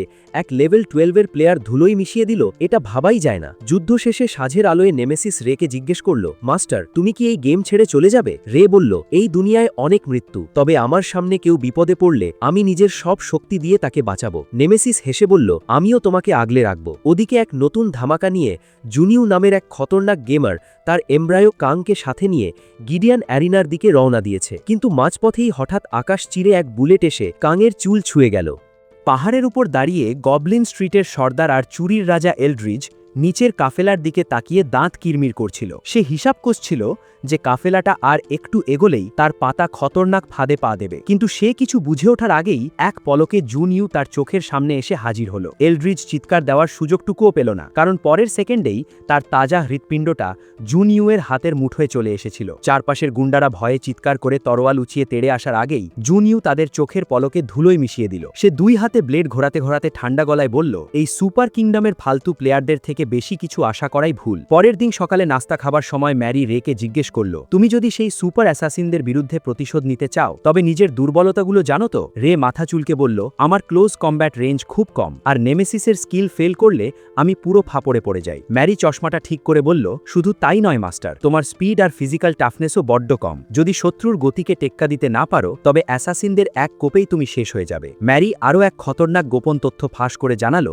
যে বাস্তব দুনিয়ায় কেউ যদি মার্শাল আর্টস বা ড্রয়িংয়ে ওস্তাদ হয় তবে গেমের ভেতরেও তার সেই ট্যালেন্ট মারাত্মক রিফ্লেক্ট করে। কথায় কথায় ম্যারি যখন এমব্রায়োর সবথেকে শক্তিশালী সুপ্রিম স্কিলের কথা বলছিল তখন নেমেসিস কৌতূহলী হয়ে জিজ্ঞেস করল, আচ্ছা ম্যারি, তোমার এমব্রায়োটা কি বলো তো? আজ পর্যন্ত তো দেখলাম না। ম্যারি থতমত্ত খেয়ে বানিয়ে একটা নাম বলল, আর্ক অ্যান্ড সিল, কিন্তু সে আর বানানোর সুযোগ পেল না, কারণ ঠিক তখনই রুক আর পেটুয়া ব্যাবিলন এসে তাদের নাস্তার টেবিলে হানা দিল। ম্যারি হাফ ছেড়ে বেছে সবাইকে খাওয়ানোর বিল মেটালো। খাওয়া শেষে ম্যারি টেবিলের ওপর গিডিয়ান অ্যারেনার 1 লাখ লুর দামের এক খতরনাক টিকিট বের করে দিল। এটি ছিল গেমের টপ র্যাঙ্কার জুনিউ আর আমাদের চেনা ফিগেরোর মধ্যকার এক মহাযুদ্ধের রাজকীয় টিকিট। টিকিট পেয়ে রে তো পুরো উত্তেজিত। সে গিল্ডে গিয়ে সেই গুস ম্যাচ গ্যাংকে খতম করার পুরস্কার হিসেবে এক ধাক্কায় পুরো 8 কোটি লুর পেয়ে গেল। এত বিপুল টাকা দেখে রে সোজা হুগোর সাথে দেখা করার জন্য রওনা হলো। পথে তার সাথে দেখা হলো গেমের আরেক রহস্যময় প্লেয়ার শু এর সাথে, যাকে এক ঝাঁক বাচ্চা ঘিরে ধরেছিল। শু বাচ্চাদের ক্যান্ডি দিয়ে বিদায় দিতেই হঠাৎ এক কিউট কাঠবিড়ালি তার মাথায় এসে চড়ে বসল। পেছন থেকে এক সুন্দরী মেয়ে এসে ক্ষমা চেয়ে জানালে তার পোষা কাঠবিড়ালিটি আসলে এক বিশাল দানব বা বেহেমত। শু হাসি মুখে কাঠবিড়ালিটিকেও দুটো ক্যান্ডি উপহার দিল। শুয়ের সাথে রের ক্যাফেতে আড্ডা জমে উঠল। রে জানতে পারল শু এখানে এসেছে টপ র্যাঙ্কার ফিগেরোর খতরনাক লড়াই দেখতে। রে যখন নিজের লাক্সারি টিকিটটা দেখালো শু তো হেসেই খুন। দুজনের সিট একই বক্সে পড়েছে। শু রের দামি গিয়ার দেখে বলল, ভাই পকেট তো গরম মনে হচ্ছে। কোনো নবাগত প্লেয়ার পরপর দুটো আল্ট্রাবস পেটাতে পারে না। কথার মাঝে নেমেসিস শুকে তার বাস্তব জীবনের প্রফেশন জিজ্ঞেস করলে শু যা বলল রের তো চোখ চড়ক গাছ। সু নাকি লটারি জিতে কয়েকটা ফ্ল্যাট কিনে ভাড়া দিয়ে আয়েশ করছে। তার ওপর সে একাধারে সিঙ্গার, ফাইটার আর ইউনিভার্সিটির লেকচারার ছিল। ঠিক তখনই নেমেসিসের শেষ কেকের টুকরোটা মুখে পুরে দিয়ে এন্ট্রি নিল সাইকো আর হুগো। রে কোনো লুকোচুরি না করে গুসমেজ গ্যাংয়ের সেই 8 কোটি লুরের পুরস্কারের অর্ধেক হুগোর হাতে তুলে দিল। হুগো অবাক হয়ে বলল, টাকাটা লুকিয়ে রাখলেও তো পারতে। রে হেসে বলল, বন্ধুদের সাথে চিটিং করা আমার রক্তে নেই। রের এই সরল কথা শুনে হুগো অপরাধ বোধে থমকে গেল। সে মাথা নিচু করে রেকে ফিসফিসিয়ে বলল, রে, গেমের ওয়েস্ট সাইড বা পশ্চিম দিকের কথা মনে রেখো, ওখানে বড় খাতারনাক কিছু ঘটতে চলেছে। আসলে হুগো কোনো রহস্যময় মাস্টারমাইন্ডের হুকুম তামিল করলেও রের সরলতা তার মন গলিয়ে দিচ্ছিল। ওদিকে অন্ধকার গলিতে বসে আমাদের চেনা সেই আজব পাখি ফ্ল্যামিঙ্গো ফোনে কারোর সাথে ডিল করছিল। সে ফিসফিসিয়ে বলল, প্ল্যানে একটু চেঞ্জ এসেছে বস। প্রিন্সেস আর মনস্টার কুইন এবার অ্যাকশনে নামছে না, তবে আমাদের 90% চান্স আছে পুরো ম্যাচটা নিজেদের কবজায় নেওয়ার। এদিকে গিডিয়ান অ্যারেনায় ম্যাচ শুরুর ঠিক আগে রে বাইরে শু আর ফিগেরোকে এক গোপন চক্রান্ত নিয়ে কথা বলতে শুনল। ফিগেরো জানাচ্ছিল, গেমের কিছু খাতারনাক বড় মাথা যেমন কালডানা আর ড্রেফ বিস্ট কিং এই স্টেডিয়ামের গ্যালারিতে ছদ্মবেশে ওত পেতে বসে আছে। এদের আসল উদ্দেশ্য কি তা এখনো পুরো কুয়াশাচ্ছন্ন। নেমেসিস রেকে খুঁজতে খুঁজতে সেখানে এসে গ্যালারির দিকে তাকিয়ে হেসেতে ফেটে পড়ল। সে দেখল একটা ভাল্লুক আর একটা সিংহ পাশাপাশি বসে মনের সুখে গল্প করছে। ফিগেরো চশমা ঠিক করে বলল, আরে হাসছো কেন? আমি এই শহরে বড্ড ফেমাস, তাই ছদ্মবেশ ছাড়া বেরোলেই ফ্যানরা ছেকে ধরে। ফিগেরো নিজের আসল রূপ ফাঁস করতে যাবে, ঠিক তখনই শু তাকে থামিয়ে দিল। শু রেকে এক জাদুকরী টেলিপ্যাথির রিং উপহার দিয়ে বলল, মাস্টার, এই আংটি দুটো পরে থাকলে আমরা দূর থেকেও মনে মনে কথা বলতে পারবো। এরপর সে রে আর নেমেসিসকে তাড়াহুড়ো করে বিদায় দিল ফিগেরোর সাথে এক গোপন স্ট্র্যাটেজি বানানোর জন্য। আজ ফিগেরোর সামনে জীবনের সবচেয়ে খতরনাক লড়াই, কারণ তার প্রতিপক্ষ সমানে সমান। ফিগেরো শুকে হাসি মুখে বলল, ভাই চিল করো, এই রকম খতরনাক মুহূর্তগুলোর জন্যই তো আমি গেম খেলি। ওদিকে গ্যালারিতে গিয়ে রে যখন ফ্ল্যামিঙ্গোর ওপর 60 লুরের বাজি ধরতে গেল, নেমেসিস পাশে দাঁড়িয়ে তাকে এক কড়া রগড়ানি দিয়ে বলল, টাকার দাম বোঝো না মাস্টার। ঠিক তখনই সেখানে এক হিংস্র রূপ নিয়ে হাজির হলো স্বয়ং জুনিউ। তার কোলে ছিল সেই অপহৃত ছোট মেয়েটি মিহাই। রে ভাবল, জুনিউ বুঝি কোনো কিডন্যাপার, তাই সে বাচ্চাদের বাঁচাতে তরোয়াল উঁচিয়ে জুনিউকে চ্যালেঞ্জ করে বসল। জুনিউ এক শয়তানি হাসি হেসে আক্রমণ করতে যাবে, ঠিক তখনই শু এসে মাঝখানে দেওয়াল হয়ে দাঁড়ালো। জুনিউ ক্ষিপ্র গতিতে শুর ওপর এক মরণ থাবা মারল, কিন্তু শু চোখের পলকে সেই অ্যাট্যাক হাওয়া করে দিল। জুনিউ অবাক হয়ে বলল,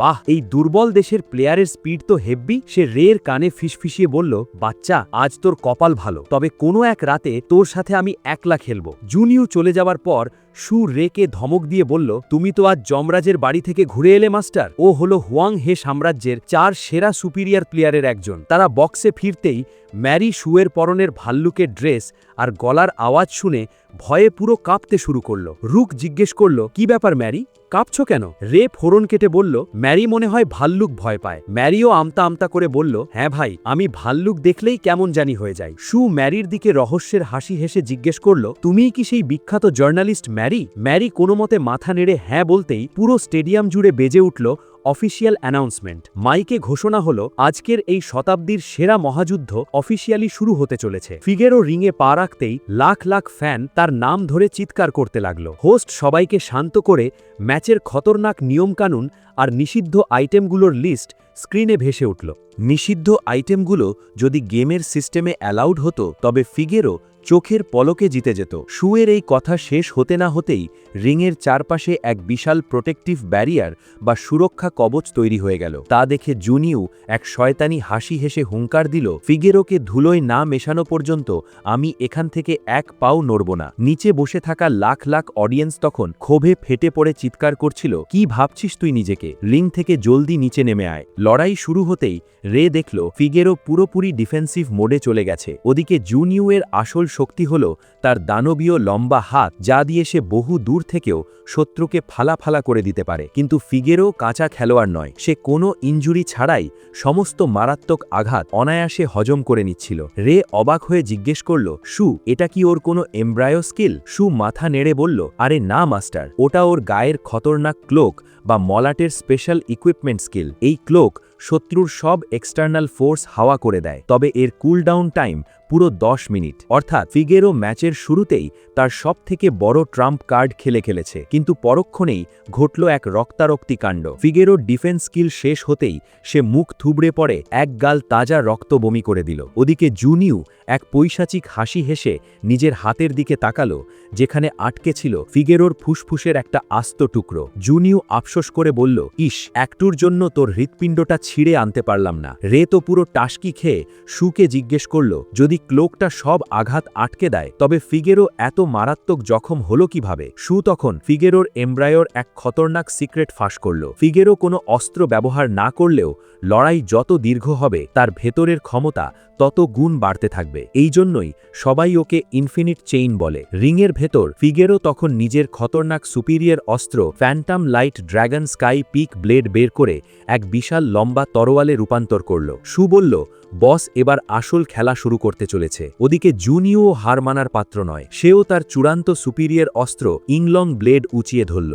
এই মরণাঘাতের চোটে ফিগেরো তার একটা আস্ত হাত হারিয়ে বসল। ওদিকে জুনিউয়ের খাতারনাক অস্ত্রটিও চূর্ণ বিচূর্ণ হয়ে গেল, কিন্তু চটুর জুনিউ হাল ছাড়ল না। সে হঠাৎ এক লুকোনো নখ বের করে ফিগেরোর বুক ফুটো করার চেষ্টা করল। গ্যালারিতে বসে রে তো ভয় পুরো জমে গেল। নেমেসিস চিৎকার করে বলল, ফিগেরো মনে হয় হেরে গেল, কিন্তু শু শান্ত গলায় বলল, খেলা এখনো বাকি আছে বস। ওর এমব্রায়ো আসলে একটা পাথুরে হাড়, যা ভাঙা অসম্ভব। ফিগেরো জুনিউকে ধন্যবাদ জানিয়ে বলল, তুমি এক জবরদস্ত প্রতিদ্বন্দ্বী ছিলে ভাই। আর এই কথা বলেই সে জুনিয়রের বুক চিরে ম্যাচের চূড়ান্ত মরণ কামড়টি দিল। ফিগেরো ম্যাচ জিতলেও রিংয়ের ভেতর এক অদ্ভুত কাণ্ড ঘটল। লড়াই শেষে সেই একই পোজে ফিগেরোর শরীর পাথরের মতো জমে রইল। শু দাঁত কিরমির করে বলল, কোন শয়তান এই সুরক্ষা কবচের ভেতরের সময় স্তব্ধ করে দিল? ঠিক তখনই ব্যারিয়ারের ওপর দিয়ে রাজকীয় স্টাইলে হেঁটে এলো আমাদের চেনা সেই আজব পাখি ফ্ল্যামিঙ্গো। হোস্ট রেগেমেগে চিৎকার করে বলতেই সে নিজের পেঙ্গুইন ছদ্মবেশ ছুঁড়ে ফেলে আসল রূপ দেখালো। চারদিকে আতঙ্কের পটকা ফাটিয়ে ঘোষণা হলো, সে আর কেউ নয়, স্বয়ং ড্রেফ সাম্রাজ্যের মোস্ট ওয়ান্টেড ভিলেন,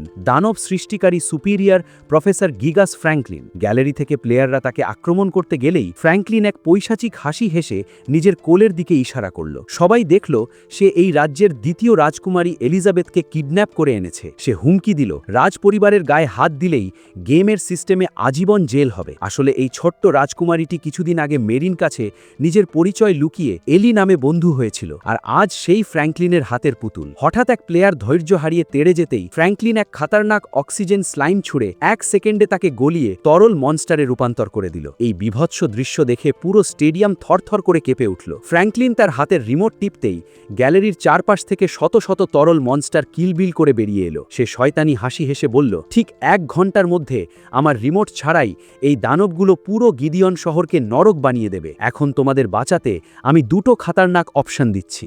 এই মহাবিপদ থেকে বাঁচতে হলে হয় আমার রিমোট ধ্বংস করো, নয়তো আমাকে ফাঁসি দাও। ফ্র্যাঙ্কলিন পুরো স্টেডিয়াম কাঁপিয়ে অট্টহাসি হেসে গেমের অফিসিয়াল ঘোষণা দিল। পুরো গ্যালারিতে যখন হাহাকার, তখন রুক মাথা খাটিয়ে বুঝল এটা এক খতরনাক চক্রব্যূহ। ফ্র্যাঙ্কলিন আসলে সবাইকে মারার ডেটা আগে থেকেই সেট করে রেখেছে। ওদিকে রে খেয়াল করল পাশে থাকা ম্যারি কখন যেন হাওয়া হয়ে গেছে। ফ্র্যাঙ্কলিন মাইকে হুঙ্কার দিয়ে বলল, এই ব্যারিয়ারে তোমরা যতবার ঘুষি মারবে শহরের বুকে তত বেশি দানব রিলিজ হবে, আর এই সুরক্ষা কবচ ভাঙার চেষ্টা করলে পুরো গিদিয়ান শহর 1 সেকেন্ডে ধ্বংস হয়ে যাবে। ওদিকে এক খতরনাক দানবের পিঠে চড়ে রাজকুমারী এলিজাবেথের যখন জ্ঞান ফিরল, সে ফ্র্যাঙ্কলিনকে জিজ্ঞেস করল, তুমি কেন আমার গিদিয়ান শহর আক্রমণ করছো? ফ্র্যাঙ্কলিন শয়তানি হাসি হেসে বলল, আরে পুতুল, এটা তো পুরো যুদ্ধ শেষ করার একটা ছোট্ট খেলা মাত্র। এই দেশের সুপিরিয়র প্লেয়াররা যদি আগামী যুদ্ধে অংশ নেয় তবে আমার প্ল্যান ভেস্তে যাবে, তাই আজ আমি ওদের মনোবল চিরতরে গুড়িয়ে দিতে এসেছি। কিন্তু এলি নির্ভীক গলায় বলল, তুমি ভুল ভাবছ,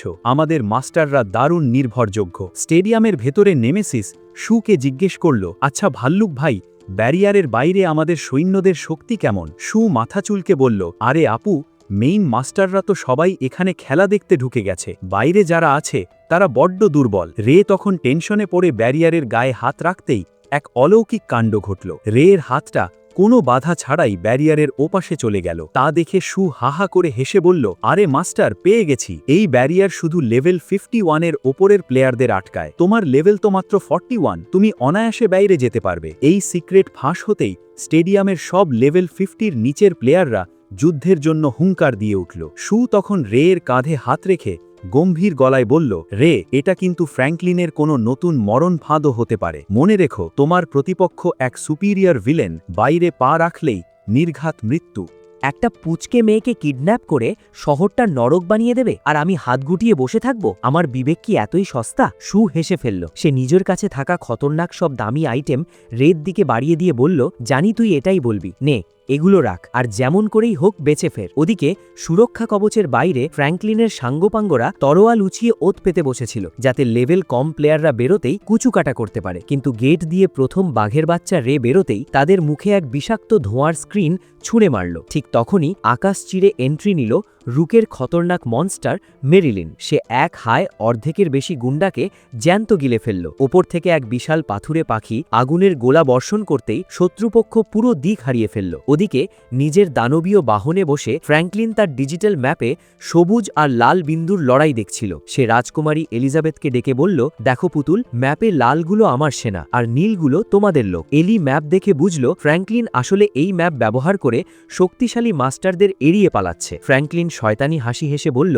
দেখলে তো আমি কত দুর্বল? কিন্তু ফ্র্যাঙ্কলিনের মুখের কথা শেষ হবার আগেই হঠাৎ এক খতরনাক মেটাল হুক এসে তার গলায় পেঁচিয়ে ধরল। এক ঝটকায় সে রক্ত বমি করে নিচে আছাড় খেল, আর এক রহস্যময় ছায়া রাজকুমারীকে উদ্ধার করে হাওয়া হয়ে গেল। সে আর কেউ নয়, স্বয়ং সুপার অ্যাসাসিন ম্যারি। ওদিকে নিচে রে রুককে সাথে নিয়ে পশ্চিম গেটের দিকে ঝড়ের গতিতে ছুটছিল। রুক জিজ্ঞেস করল, আমরা পশ্চিমে কেন যাচ্ছি রে? রে বলল, হুগো মরার আগে আমাকে পশ্চিম গেটের এক খতরনাক সিক্রেট দিয়ে গেছে। ওখানে কিছু একটা বড়সড় গোলমাল আছে। কিন্তু ম্যারি রাজকুমারীকে নিয়ে স্টেডিয়ামের দিকে ফেরার পথেই ফ্র্যাঙ্কলিন তার ট্রান্সফর্মিং মনস্টার নিয়ে আবার এলিকে ছিনিয়ে নিল। ফ্র্যাঙ্কলিন ম্যারির দিকে তাকিয়ে পৈশাচিক হেসে বলল, তোর চাল ভালো ছিল অ্যাসাসিন, কিন্তু এবার তোকে মারতে আমি মিউজিক কিং ভেলবার বেলকে ডেকে এনেছি। সাথে সাথে চারপাশ থেকে অদ্ভুত বাদ্যযন্ত্র বাজিয়ে একদল খতরনাক দানব ম্যারিকে ঘিরে ফেলল। ভেলবার বেল এক শয়তানি হাসি হেসে বলল, মরার আগে এক রাজকীয় মৃত্যুর সুর শুনে যাও সুন্দরী। ওদিকে পশ্চিম গেটে একাই দেওয়াল হয়ে দাঁড়িয়ে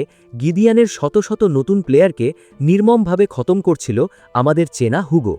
মিউজিক কিং ভেলবার বেলের খতরনাক সাউন্ড অ্যাটাকের মুখে পড়ে ম্যারি আর নড়াচড়া করতে পারছিল না। সে রক্ত বমি করতে করতে জিজ্ঞেস করল, তুমি এত বড় মাপের মিউজিশিয়ান হয়েও এই পাগল ফ্র্যাঙ্কলিনের রোবট অ্যাসোসিয়েশনে যোগ দিলে কেন? ভেলবার বেল গর্বের সাথে বলল, কারণ ফ্র্যাঙ্কলিন এই দুনিয়ায় এক নতুন হিরো তৈরি করবে, আর আমি সেই ঐতিহাসিক মুহূর্তের সাক্ষী হতে চাই। এই বলেই সে তার রোবটদের বাদ্যযন্ত্রের ফ্রিকোয়েন্সি এমন এক খতরনাক লেভেলে নিয়ে গেল, যার আল্ট্রাসনিক কম্পনে ম্যারির শরীরের ভেতরের হাড়গোড় পর্যন্ত কাঁপতে শুরু করল। বিপদের মুখে দাঁড়িয়ে ম্যারির মনে পড়ল তার নিজের আঁকা কমিক বইয়ের কথা, যার অনুপ্রেরণা খুঁজতেই সেই গেমের দুনিয়ায় ম্যারি সেজে এসেছিল। নিজের অস্তিত্ব টিকিয়ে রাখতে ম্যারি হঠাৎ এক অলৌকিক শক্তির বিস্ফোরণ ঘটালো। সে চোখের পলকে হাওয়া হয়ে ভেলবারবেলের ঠিক পেছন থেকে একের পর এক মরণ আঘাত হানতে লাগল। আসলে ম্যারির কাছে ছিল এক ultra rare supreme skill, stealth technique, যা তাকে গেমের সিস্টেমে সম্পূর্ণ অদৃশ্য করে দেয়। ভেলবারবেল বেগতিক দেখে চারদিকে শব্দের দেওয়াল তৈরি করে বলল, আজ এই রাজ্য ধ্বংস হবেই, আমি তোমাকে জিততে দেব না। কিন্তু ম্যারি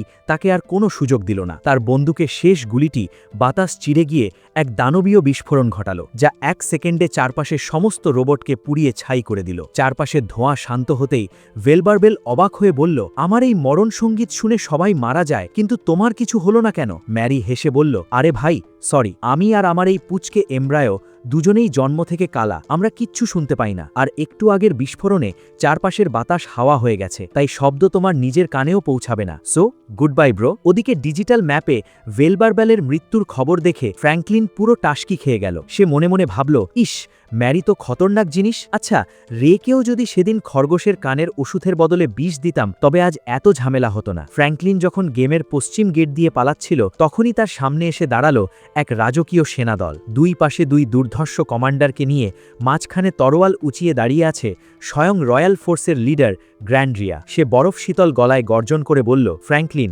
রাজকুমারী এলিজাবেথকে জলদি আমাদের হাওয়া করো, না হলে আজ তোকে টুকরো টুকরো করে কেটে ফেলব। ফ্র্যাঙ্কলিন শয়তানি হাসি হেসে বলল, আরে, তোমরা রাজকুমারীর গায়ে আঘাত করার সাহস পাবে তো? গ্র্যান্ড্রিয়া বলল, বেশি ভেবো না বস, আমরা এমন এক রয়্যাল ম্যাজিক কাস্ট করেছি যা রাজকুমারীর কোনো ক্ষতি না করে শুধু তোমাকেই নরকে পাঠাবে।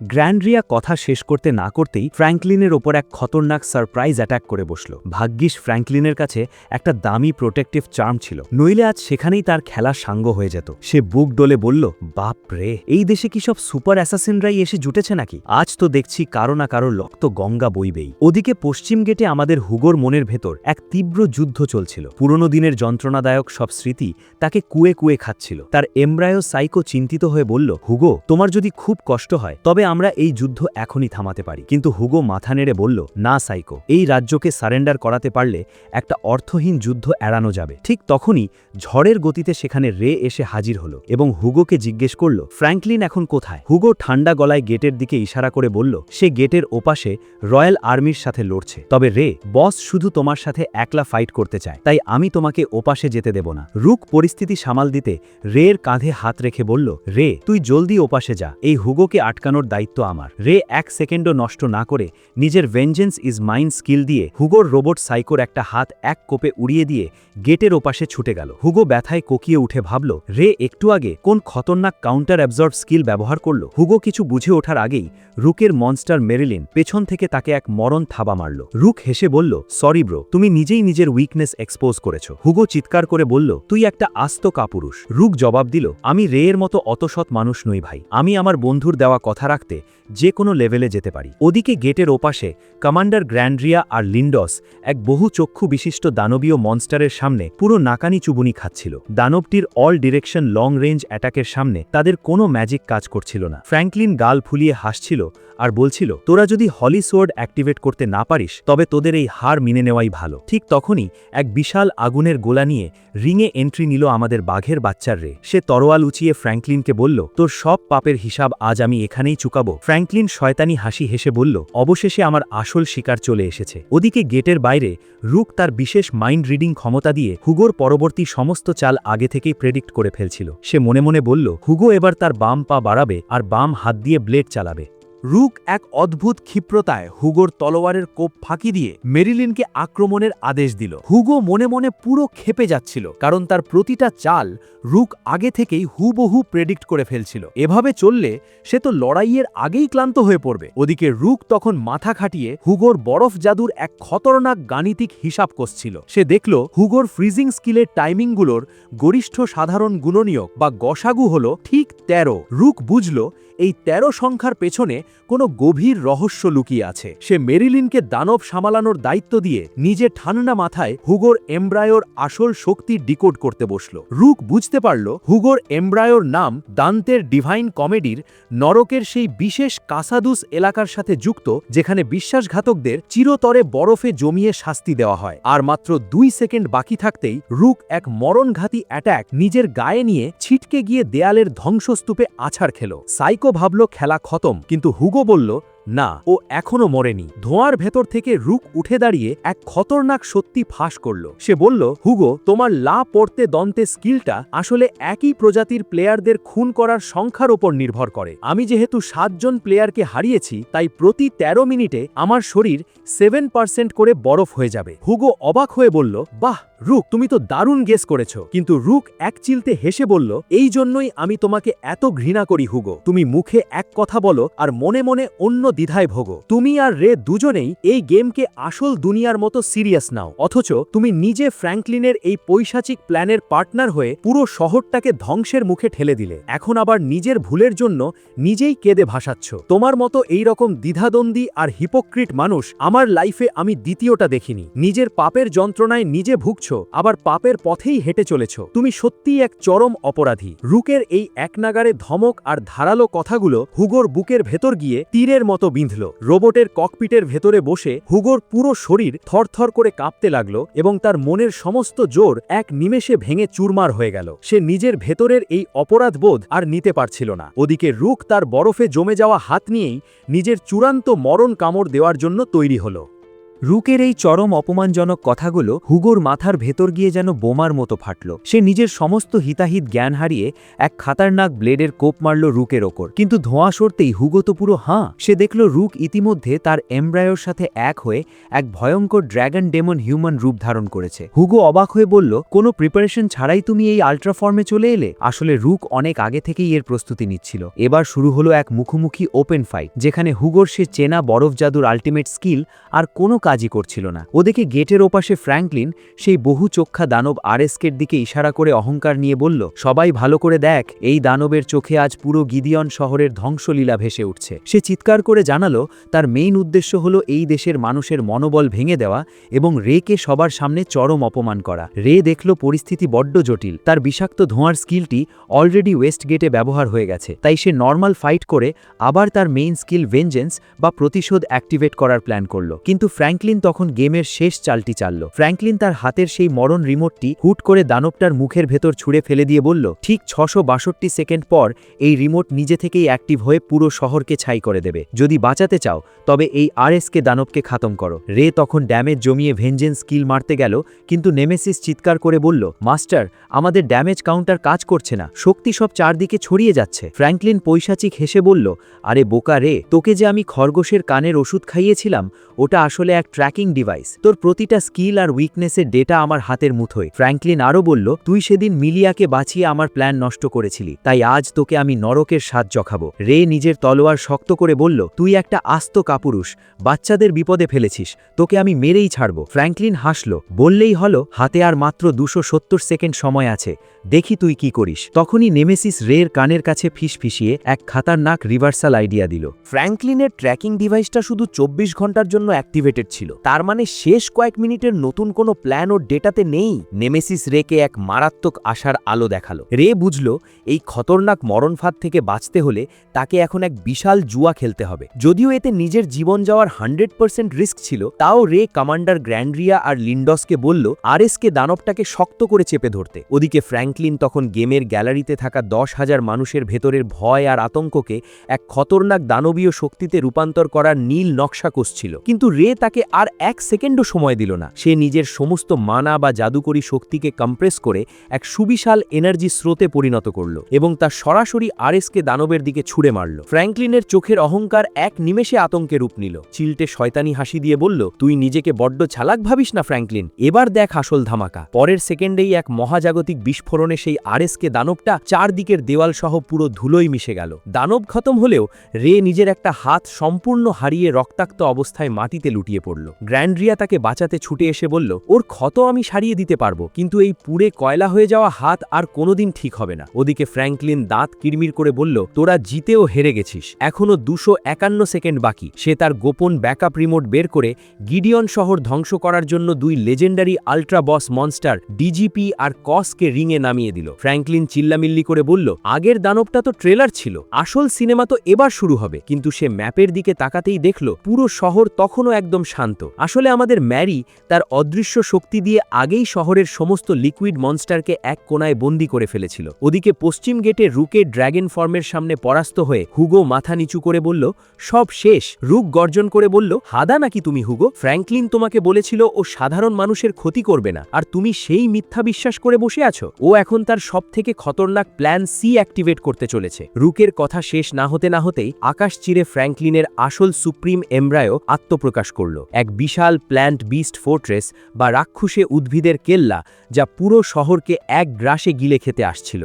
5000 খতরনাক রাক্ষসে দানব এই ফোর্ট্রেস থেকে বের হতে শুরু করেছে। জলদি ফ্র্যাঙ্কলিনকে বন্দি করো। কমান্ডার লিন্ডসের এই আদেশে ফ্র্যাঙ্কলিন পৈশাচিক হেসে বলল, কোনো লাভ নেই বস, আমি মরে গেলেও এই কেল্লা পুরো শহর ধ্বংস না করে থামবে না। নেমেসিস মুখ কালো করে বলল, মাস্টার, আমাদের সৈন্য বড্ড কম, এত দানব আমরা একা সামলাবো কি করে? ঠিক তখনই আমাদের বাঘের বাচ্চা রে জ্ঞান ফিরে পেয়ে ঘোড়ার পিঠে চেপে তরোয়াল উঁচিয়ে যুদ্ধক্ষেত্রে ঝাঁপিয়ে পড়ল। শুরুতে সে একা একাই লাইনে লাইনে মনস্টার খতম করছিল, ছিল, কিন্তু শত্রুর সংখ্যা এত বেশি ছিল যে রে হঠাৎ এক মরণ ফাঁদে পড়ে গেল। ঠিক শেষ মুহূর্তে এক জাদুকরী স্পিরিট বা আত্মায় রূপান্তরিত হয়ে রেকে বাঁচাতে এন্ট্রি নিল আমাদের ম্যারি। রে তাকে চিনে ফেলে বলল, ম্যারি, তুমিই কি সেই কিংবদন্তি সুপার অ্যাসাসিন? ম্যারি বলল, আগে এই দানবদের পেটাই, বাকি কথা পরে হবে। ফ্র্যাঙ্কলিন দূর থেকে হেসে বলল, দুটো বোকা প্লেয়ার মিলে 5000 দানব মারবে? ইম্পসিবল। ঠিক তখনই পেছন থেকে হুঙ্কার দিয়ে রুক তার বিশাল এক মাস্টারদের আর্মি নিয়ে হাজির হলো। রুক বলল, কে বলল ওরা একা?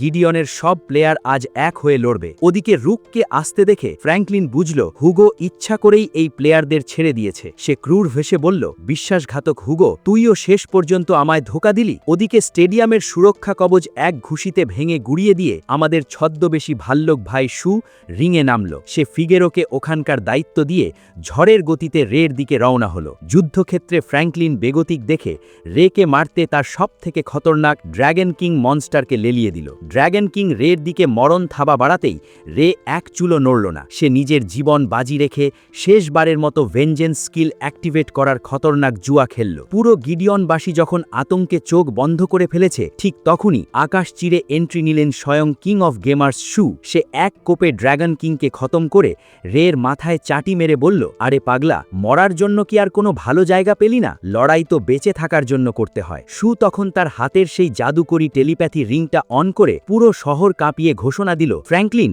আজ তোর জীবনের সবচেয়ে বড় ভুল হলো তুই আমার আর রের সামনে এসেছিস। এবার তোর এই তাসের ঘর আমি 1 সেকেন্ডে ধুলোই মিশিয়ে দেব। এই বলেই শু একা একাই সেই ফোর্ট্রেসের 5000 মনস্টারের ওপর কাল ভৈরব রূপে ঝাঁপিয়ে পড়ল এবং চোখের পলকে তাদের কচুকাটা করতে লাগলো, যেন সে কোনো গেমের লেভেল 1 খেলছে। ফ্র্যাঙ্কলিনের মুখের শয়তানি হাসি এক নিমেষে উবে গেল। গ্যালারিতে দাঁড়িয়ে জুনিও অবাক হয়ে ফিগেরোকে জিজ্ঞেস করল, আচ্ছা ভাই, এই ভাল্লুকের ড্রেস পরা প্লেয়ারটা এত খতরনাক মারপিট করছে কি করে? ফিগেরো হেসে বলল, আরে ও তো বাস্তব জীবনে দিনরাত মার্শাল আর্টস নিয়ে পড়ে থাকে। ওদিকে ফ্র্যাঙ্কলিন তখনও শুয়ের আসল ক্ষমতা আন্দাজ করতে পারেনি। সে ভাবল 5000 দানবের সামনে একটা প্লেয়ার কতক্ষণ টিকবে, কিন্তু শু সবাইকে চমকে দিয়ে 1 সেকেন্ডে বের করল এক সুবিশাল ব্যাটলশিপ কামান। সেই কামানের এক একটা খতরনাক গোলার বিস্ফোরণে ফোর্ট্রেস থেকে বেরোনো হাজার হাজার মনস্টার এক নিমেষে পুড়ে ছাই হয়ে গেল। নিজের চোখের সামনে পুরো দানব আর্মি ধ্বংস হতে দেখে ফ্র্যাঙ্কলিন বুঝল তার জেতার আর কোনো চান্স নেই। গ্যালারির স্ক্রিনে শুয়ের সেই মহাকাব্যিক জয় দেখে লাখ লাখ মানুষ একসাথে গর্জন করে উঠল, অ্যামেজিং। ওদিকে গ্যালারির এক কোনায় বসে এক রহস্যময় বিদেশি প্লেয়ার স্ক্রিনের দিকে তাকিয়ে ফিসফিসিয়ে এক খতরনাক ম্যাজিক মন্ত্র পড়তে শুরু করল এবং নিজের শরীর থেকে এক ধাক্কায় পুরো 50,000 মানা সেই স্কিলে ট্রান্সফার করে দিল। আজকের এই যুদ্ধের ময়দানে ফ্র্যাঙ্কলিনের সব প্ল্যান ফালতু প্রমাণ করে ছেড়েছে আমাদের ডিস্ট্রাকশন কিং শু। ফ্র্যাঙ্কলিন মনে মনে হিসাব কষছিল যে শু এতক্ষণ ধরে কামানের যে বুলেটের বৃষ্টি করেছে তার দামই তো প্রায় 300 কোটি লুর। সে ভাবল শু চাইলে তো শুরুতেই তার আসল এমব্রায়ো প্যান্ডিমোনিয়াম ধ্বংস করে দিতে পারত, কিন্তু সে তা করেনি। নিশ্চয়ই এর পেছনে শুয়ের কোনো খতরনাক সিক্রেট প্ল্যান আছে। ঠিক তখনই আমাদের বাঘের বাচ্চা রে তলোয়ার হাতে একলা হেঁটে এসে ফ্র্যাঙ্কলিনের সামনে দেওয়াল হয়ে দাঁড়ালো। রের চোখে তখন জ্বলছিল চরম প্রতিশোধের আগুন। ফ্র্যাঙ্কলিন কাঁপতে কাঁপতে রেকে জিজ্ঞেস করল, তুই কেন নিজের ভাইয়ের সাহায্য নিয়ে আমার এত কাছে এলি রে? রে গম্ভীর গলায় বলল, তোকে খতম করার আমার কাছে 3টি খতরনাক কারণ আছে। প্রথমটি রাজকুমারীকে বাঁচানো, আর দ্বিতীয়টি হলো তুই এই দুনিয়ার সরল মানুষদের সাথে খেলা করেছিস। ইনফিনিট ডেন্ড্রোগ্রাম কোনো সাধারণ গেম নয় রে, এটা আসলে গ্লোবাল স্কেলের এক খতরনাক ভার্চুয়াল প্রজেক্ট। এই টিয়ানরা মানুষ হোক বা অন্য কোনো দুনিয়ার জীব, পৃথিবীতে এমন জায়গা থাকলেও আমি আজ এই ধ্বংসলীলাই চালাতাম, কারণ আমার লাইফের মাঝখানে যেই আসবে তাকেই আমি স্রেফ উড়িয়ে দেব। ফ্র্যাঙ্কলিনের এই ক্রুর অহংকার শুনে রে রাগে ফেটে পড়ল, কিন্তু রে আসল খেলাটা খেলল অন্য জায়গায়। রে যখন তার তৃতীয় কারণটা বলতে যাবে, ফ্র্যাঙ্কলিন হঠাৎ পাশে তাকিয়ে দেখল, আরে রাজকুমারী এলিজাবেথ তো গায়েব। আসলে রে ছিল শুধুই টোপ, আর সেই সুযোগে ম্যারি রাজকুমারীকে উদ্ধার করে নিয়েছে। ফ্র্যাঙ্কলিন যখন বুঝল তার সব প্ল্যান মাটি, ঠিক তখনই রের সামনে এসে দেওয়াল হয়ে দাঁড়ালো স্বয়ং হিউগো। সে চিৎকার করে বলল, আমি আমার শেষ রক্তবিন্দু দিয়ে ফ্র্যাঙ্কলিনকে বাঁচাবো। নতুন গড়ে ওঠা বন্ধুত্ব একপাশে সরিয়ে রেখে এবার রে আর হিউগোর মধ্যে শুরু হলো এক মরণজয়ী মহাযুদ্ধ। দুজনেই তাদের নিজের নিজের আদর্শ বাঁচাতে একে অপরের ওপর ঝাঁপিয়ে পড়ল। ফ্র্যাঙ্কলিন স্তম্ভিত হয়ে দেখল রের খতরনাক তলোয়ারের আঘাতে হিউগো শেষ পর্যন্ত মাটিতে লুটিয়ে পড়ল। ধ্বংসস্তূপ থেকে উঠে দাঁড়িয়ে রে সোজা সোজা ফ্র্যাঙ্কলিনের বুক চিরে দিল আর এভাবেই ফ্র্যাঙ্কলিনের শয়তানি গেমের অবসান ঘটিয়ে গিডিয়ান রাজ্যে উড়ল বিজয়ের পতাকা। যুদ্ধ শেষে সু, ফিগেরো আর জুনিউ মিলে এক গোপন পার্টিতে বসল। ফিগেরো জুনিউকে প্রশংসা করে বলল, ভাই, শেষ মুহূর্তে মাটির নিচের সেই খতরনাক মনস্টারটাকে মেরে তুমি দারুণ কাজ করেছ। জুনিউ রহস্যের হাসি হেসে বলল, আরে ভাই, ওটা তো নড়াচড়াই করছিল না। আসলে ওয়েস্টের ড্রেফ বিস্ট কিং আর সেই আর্থ গড ফ্র্যাঙ্কলিনের এই টেরোরিস্ট অ্যাটাকের প্ল্যানটা আগে থেকেই জ্যাম করে দিয়েছিল। সু তখন মাটি পরীক্ষা করে বলল, ঠিক তাই, আর্থ গড নিজে এসে ফ্র্যাঙ্কলিনের মরণ ফাঁদ আটকে দিয়েছিল, কারণ সে সুয়ের সাথে লড়তে চেয়েও সময় পায়নি। ওদিকে এই হারের পর ফ্র্যাঙ্কলিন হিউগোকে তার অ্যাসোসিয়েশন থেকে লাথি মেরে বের করে দিল। তবে যাওয়ার আগে সে হিউগোকে বলল, তুই বাইরে গিয়ে ঘুরে আয় ভাই, প্রকৃতি দেখ, যেদিন মন চাইবে আবার ফিরে আসিস। আসলে ফ্র্যাঙ্কলিন চাইনি হিউগোর মতো ভালো ছেলে তার সাথে থেকে নরকের পাপের ভাগী হোক। কয়েকদিন পর আমাদের পুচকে রাজকুমারী এলি আবার রাজপ্রাসাদের সিকিউরিটি বুড়ো আঙুল দেখিয়ে শুয়ের পেছনে পেছনে রেদের আড্ডায় এসে হাজির। রে তো চোখ কপালে তুলে বলল, আরে ম্যারি, এই দেশের সিকিউরিটি কি এতই ফালতু? ম্যারি হেসে বলল, আরে না ভাই, আমাদের রাজকুমারী বড্ড চালাক। রুক ফোড়ন কেটে বলল, ঠিক বলেছিস, ও বড় হয়ে হেব্বি চোর হবে। হাসাহাসির মাঝেই রে তার সেই কাটা হাত নিয়েই ম্যারির সাথে এক ফ্রেন্ডলি ফাইটের চ্যালেঞ্জে নামল। সু রের এই অদম্য জেদ দেখে হা হা করে হেসে তাকে পিঠ চাপড়ে দিল। ম্যারি হেসে বলল, রে, তুমি এখন গেমের হিরো, সবাই তোমাকে কিং অফ ডিস্ট্রাকশনের ভাই আর সুপিরিয়রদের জম বলে ডাকে। গেমের এই এপিক অ্যানিমে রিক্যাপটি ভালো লাগলে এখনই লাইক আর সাবস্ক্রাইব করে রাখুন।